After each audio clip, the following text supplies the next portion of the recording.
Gracia y paz en el nombre de nuestro Padre y de nuestro Señor Jesucristo, en el poder del Espíritu Santo, a los hijos de Dios en todas las naciones, aquellos que únicamente han puesto su fe en la obra de Cristo, en la cruz del Calvario, como medio suficiente para la salvación de nuestras almas y el perdón de nuestros pecados. Nuevamente con ustedes, su servidor y maestro, Nelson Villalba Sarmiento.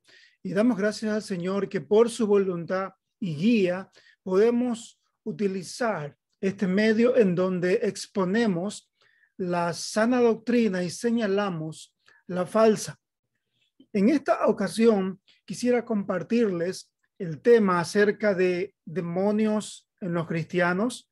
¿Acaso puede haber o existir posesión satánica en un creyente nacido de nuevo? Cuando analizamos las escrituras o las experiencias a la luz de las escrituras, podemos nosotros notar realmente la verdad y la realidad. Dentro de la Iglesia de Cristo ya hace muchos años ha ingresado una mentalidad muy distorsionada, como muchas otras que ya lo han hecho. Esta mentalidad distorsionada viene a ser algo así como un chivo expiatorio. Por esta razón, todo tipo de conductas desviadas han sido totalmente atribuidas a la presencia de uno o más demonios habitando en el cristiano. En estos tiempos, muchos falsos ministros practican la liberación de demonios aún en creyentes. Por eso encontramos en este tiempo ya espíritus de toda índole, como de divorcio, de desidia, de mentira, de lujuria, de pornografía, de envidia, de chisme, de celos.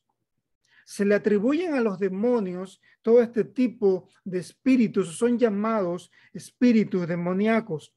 Lo típico es que mientras se da cuando se da esta liberación de demonios, que luego que la persona es liberada, al poco tiempo vuelve a caer en el mismo tipo de pregunta, en el mismo tipo, de conducta. Ahora pregunto yo, ¿estamos tratando con demonios o con patrones de conductas pecaminosos adquiridos como resultados de la iniquidad o maldad personal? ¿Con qué mismo estamos nosotros lidiando o tratando dentro de la iglesia del Señor? A la luz de las escrituras, todo este tipo de conductas pecaminosas o desviadas realmente son llamadas obras de la carne, ¿o me equivoco? Así nosotros lo encontramos en las escrituras. Ahora, no podemos nosotros ignorar la dimensión de los demonios o de la manera en que ellos pueden actuar. Ellos pueden influenciar la conducta moral y la santidad de un creyente, pero en las escrituras nunca se le llama a esto un tipo de posesión demoníaca. Ni siquiera se le llama opresión, sino que el factor que es aprovechado por los demonios se le llama generalmente tentación, la cual es originada desde el interior mismo de cada persona, como lo dice Santiago capítulo 1, versículo 14. Desde la misma naturaleza pecaminosa del ser humano se origina este mal, y lo cual es aprovechado por los demonios a través de la tentación. Recordemos que los demonios por muchos años pudieron convivir, cohabitar con nosotros y nos conocen llegaron a conocer nuestros tipos de conductas o quizás nuestros tipos de iniquidad o de maldad. Ahora, recordemos que desde la creación, Satanás tentó a nuestros primeros padres. Nosotros lo encontramos en Génesis capítulo 3, que luego que nuestros primeros padres pecaron, Dios no enfrentó al diablo. Dios no utilizó un chivo expiatorio o le dio la culpabilidad o le transfirió la culpabilidad a Satanás, sino que comenzó a enfrentar directamente a Adán y a Eva. No les quitó su responsabilidad personal, ¿no? Como les acabo de decir, sino que comenzaron totalmente a tratar o hacer un careo directamente con Adán y con Eva. Ellos sí trataron, Adán y Eva, de transferir su culpabilidad o su pecado a Dios, a la mujer o a la serpiente. Ellos sí trataron de hacerlo, pero al final Dios nunca lo trató de esa manera, sino que los enfrentó directamente a ellos y el pecado o por qué había ocurrido. Al final, ambos confesaron su pecado y dijeron que habían comido de lo que se había prohibido. El diablo, sin lugar a dudas, los tentó, pero no los poseyó ni los oprimió.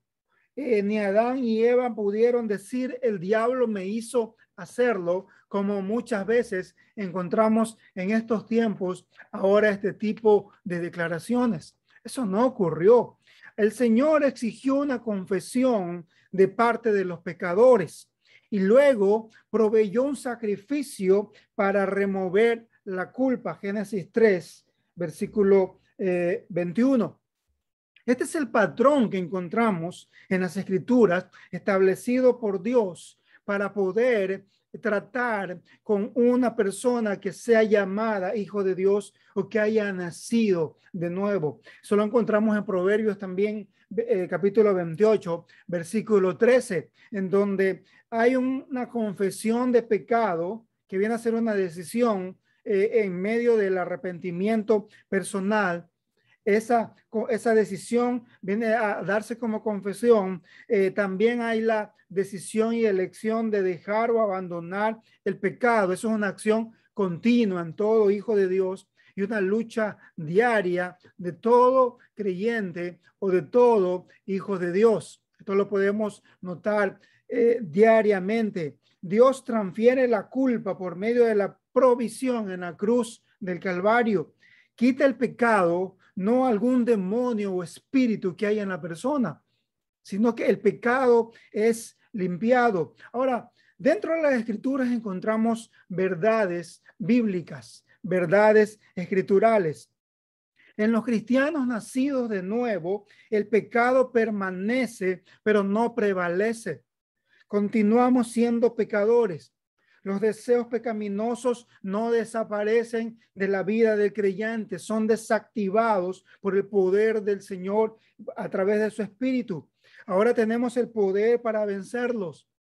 Esto lo encontramos en Romanos 6, versículo 6, versículo 7, versículo 12 y versículo 13. Tenemos totalmente el poder dado de parte de Dios para vencer el pecado. El pecado perdió su poder en nosotros por el poder del Señor habitando en cada creyente. Podemos elegir o permitir el gobierno y la dirección del Espíritu, como también lo contrario. Podemos elegir o permitir el gobierno y la dirección del pecado y de la maldad que nace en nosotros mismos. Los cristianos tenemos poder para hacer morir conductas o pecados que otros erróneamente le llaman demonios. Este hacer morir está en Colosenses capítulo 3, versículo 5, que lo hemos visto ya en anteriores enseñanzas. Ese hacer morir quiere decir sacar el mal de nosotros. ¿Y cómo lo sacamos? Apartándonos de los mismos, apartándonos de esos pecados. Eso hace el verdadero creyente. El creyente verdadero ha crucificado en la cruz del Calvario todo tipo de egoísmo y todo tipo de pecado o mal deseo o malos deseos. A lo que se llama demonios, la Biblia le llama realmente obras de la carne. No le llama demonios, le llama obras de la carne. Lo terrenal. Son parte del viejo hombre. Si el pecado continúa en un creyente, Y esto de una manera aclarándolo, si el pecado continúa en un creyente en forma habitual, no ha habido un nuevo nacimiento, no ha habido esa experiencia real con el Señor. Cuando leemos en 1 de Juan 3:9, dice que ningún hijo de Dios sigue pecando, porque los hijos de Dios viven como Dios vive. Así que no puede seguir pecando porque es un hijo de Dios. Cuando habla 1 de Juan 3:9 de que ningún hijo de Dios sigue pecando o practica el pecado, quiere decir el pecado de una forma continua o habitual, como una característica que solamente el mundo la tiene. El mundo puede pecar habitualmente sin ningún remordimiento. Lo sigue haciendo diariamente y continuamente, pero un hijo de Dios ya no va a hacer eso, porque el poder del Espíritu lo guiará hacia otras situaciones y a buscar el bien.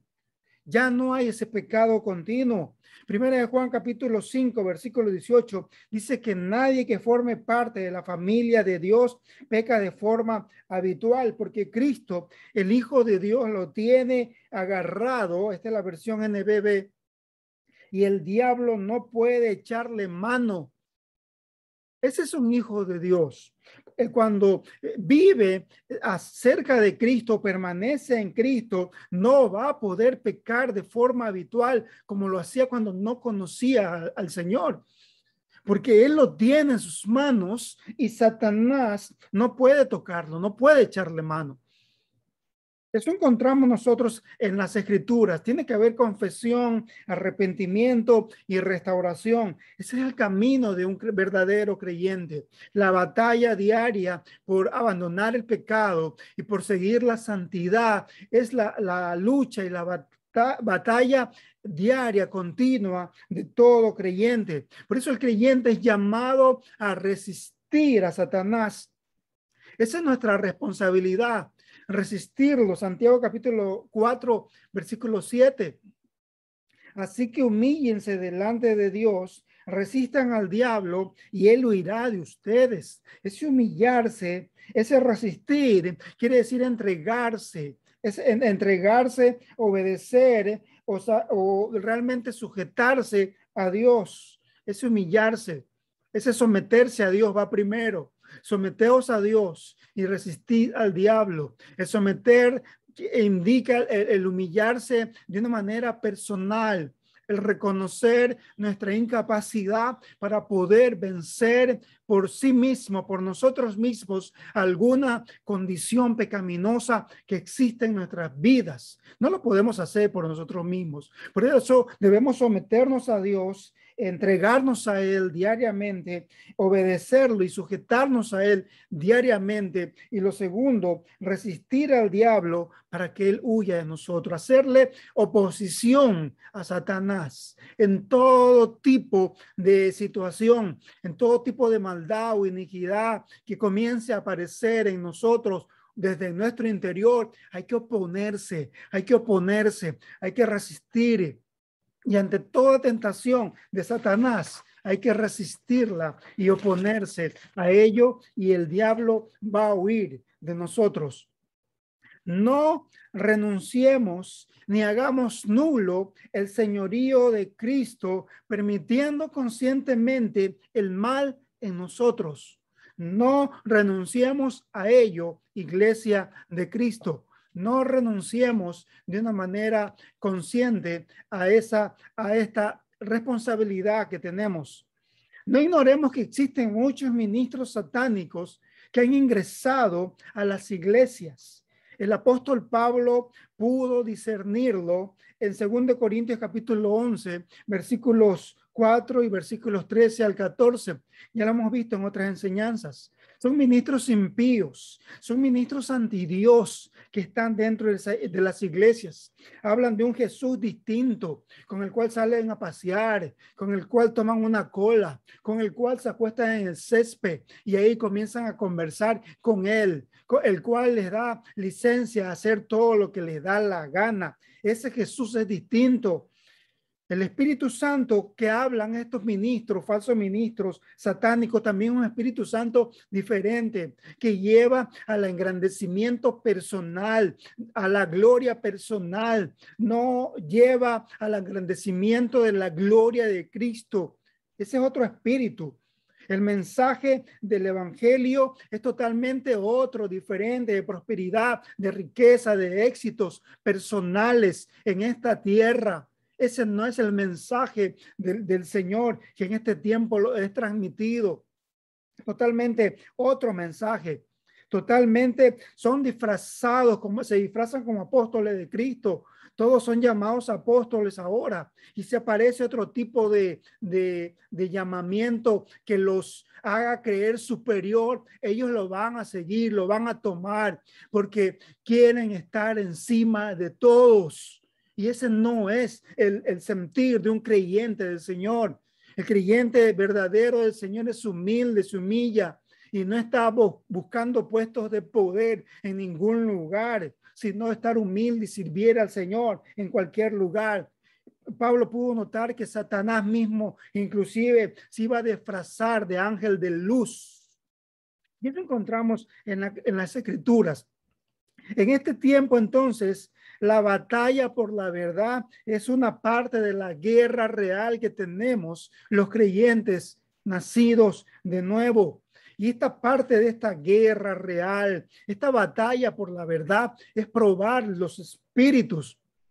Y estos espíritus se están moviendo en medio de seres humanos, de predicadores totalmente anti Dios o impíos que están acechando dentro de las iglesias. No podemos aceptar todo tipo de enseñanza. No podemos aceptar todo tipo de idea. No podemos aceptar todo tipo de mensajes que venga de espíritus impíos. Tenemos que tener discernimiento real, verdadero. La obra del Espíritu Santo nos llevará a respetar y amar su palabra, no ideas, no argumentos, ni medias verdades. Ahora hay creyentes que dicen, no me importa si es verdad que la Biblia enseña esto, pero no, yo quiero seguir creyendo lo de acá, lo que yo quiero. Eso no es respeto por su palabra. Si la palabra ya revela algo realmente claro, debemos amar y respetar y seguir esa revelación y esa palabra. Nadie es perfecto en esta tierra. Ninguno, no existirá ningún perfecto, pero todo creyente verdadero tiene dirección real del Espíritu. Le llevará a amar el deseo de buscar la santidad, le llevará a amar el deseo de buscar la verdad en todo momento, no creer la mentira o cualquier doctrina que se aparezca o haya estado por años dentro de la iglesia. Le llevará a hacer reformas a la palabra, conforme a la verdad de la palabra, de la revelación de la palabra, y amará esa verdad y esa palabra que comenzará a encontrar al amar su palabra. Le llevará a amar una inclinación a orar, aunque no nos guste orar. El Espíritu nos llevará a inclinarnos a una oración diaria, porque entenderemos que lo necesitamos. Si no oramos, estaremos perdidos. Entonces necesitamos la oración, hacer una disciplina de la oración. Nos llevará el Espíritu a amar una adoración solamente a Él, no a otras personas, no a hombres, no a mujeres. Aquí la iglesia se está rindiendo a hombres y a mujeres, dándole la gloria a ellos, como que ellos tienen algo. Todo viene del Señor. La corona se tira o se postran, se le tiran los pies del Mesías, porque se reconoce que todo viene de Él. La gloria es de Él. También a un corazón agradecido. El Espíritu nos llevará siempre a tener un corazón agradecido, a un corazón realmente agradecido por todo. No nos llevará el Espíritu a ser amargados, a estar enojados en todo tiempo. Hay muchos creyentes que buscan de Dios muy amargado, muy enojado con todo, hasta consigo mismo. Cuidado, eso no es del Espíritu. Cuando nosotros no estamos dentro de el mensaje diferente, hablando un Jesús diferente por ministros impíos, disfrazados de apóstoles de Cristo. Tenemos tres ejemplos en las Escrituras: Pedro, Judas y Ananías. Pedro, en un momento dado, Mateo 16:23, dice que pensó en las cosas humanas. Le dijo el Señor, vio las cosas como ven los hombres, o sea, el punto de vista humano. Eso solamente pudo ver Pedro. Se preocupó más por las cosas de la gente y no de las cosas de Dios. Hay muchos que ahorita se están preocupando solo por las cosas de la gente y no la gloria de Dios. Yo no digo que sea malo preocuparse por las cosas de la gente. La Biblia nos lleva y nos guía a preocuparnos por las necesidades de las personas, pero tenemos que primero preocuparnos por las necesidades y las cosas de Dios. Debemos tener sentimientos no humanos. Sí, dentro de los sentimientos humanos tenemos que pedirle al Señor que nos dé el sentir que tiene Él, el sentimiento de Dios. Y debemos llegar a entender las cosas de Dios. Pedro no entendía las cosas de Dios y sus planes. Por eso que el Señor le dijo, quítate delante de mí, Satanás, porque pones la mira en las cosas de los hombres y no en las cosas de Dios. Judas, en cambio, Juan 13:27, desde el principio, dice que su motivación, intención era otra. Bueno, Pedro solamente fue muy impulsivo, pero Judas desde el inicio era un ladrón. Su motivación era maldad desde el inicio, pero fue un apóstol. El ser apóstol no lo libró de sus deseos pecaminosos o de su naturaleza caída, y no tuvo intención de luchar contra ellos, nunca. Porque sabía lo que era.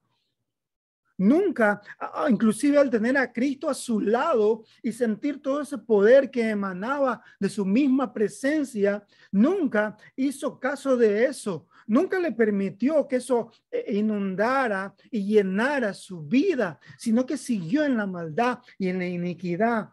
Y al final, Juan 13:27 dice que Satanás entró en él. Fue todo un proceso, no fue de la noche a la mañana. Todo es dentro de un proceso, y habrá todo un proceso en el cual el creyente elegirá y permitirá que algo suceda, lo cual desembocará en el destino en su propia vida. Y Ananías, Hechos 5:3, dice que le permitió que Satanás llenara su corazón. Muchos dicen que no era creyente, pero recibió disciplina, y solo los hijos de Dios son disciplinados. Y la palabra dice, al notar, dice, ¿por qué permitiste que Satanás llenase tu corazón? Permitir quiere decir dejar que algo ocurra, hacer caso. Esa es la responsabilidad del creyente. Y la irresponsabilidad de él fue permitirle a Satanás trabajar en su vida. Y todo fue un proceso hasta que llegó, que él lo llenó su corazón. Esa palabra llenar es la misma que se utiliza para la llenura del espíritu. Quiere decir que controla tu vida, que domina tu vida. Y en ese caso lo terminó dominando Satanás. Lo controló Satanás y lo llevó a tomar decisiones equivocadas y elecciones equivocadas. El Espíritu te llevará a amar entonces todo lo bueno y a odiar todo lo malo que tiene que ver con el pecado en tus anhelos personales, y le permitirás al Espíritu guiarte. Esa es la gloria real, que el Espíritu Santo guía, que el Espíritu Santo dirige, y la gloria al final será la gloria de Cristo. En este tiempo actual es una ironía y muy extraña, es que llamen o condenen o nos condenen por hacer un llamado a ser vigilantes, a activar discernimiento espiritual, a ejercer ese discernimiento, a contender por la verdad que enseña la palabra de Dios, que se apeguen a las escrituras y exponer el error en este tiempo. Nos llaman a nosotros y nos condenan y nos dicen pecadores o odiadores. Qué error, qué ironía que se está dando en este tiempo. Ahora poner en práctica el discernimiento es una iniquidad. Qué tristeza, iglesia de Cristo. Qué tristeza, iglesia del Señor. Qué tristeza, hijo de Dios. Los verdaderos ministros estarán siendo dirigidos por el Espíritu Santo. Los verdaderos ministros van a estar dominados por Cristo. Van a estar dominados y dirigidos por Cristo. A Él lo exaltarán, no lo contrario. El dominio será el dominio de Cristo, que los hará humildes y llenos de gozo, no lo contrario. Iglesia de Cristo, somos llamados a buscar la verdad y nuestra batalla será una batalla por la verdad. Que el Señor los guarde y que el Señor les bendiga.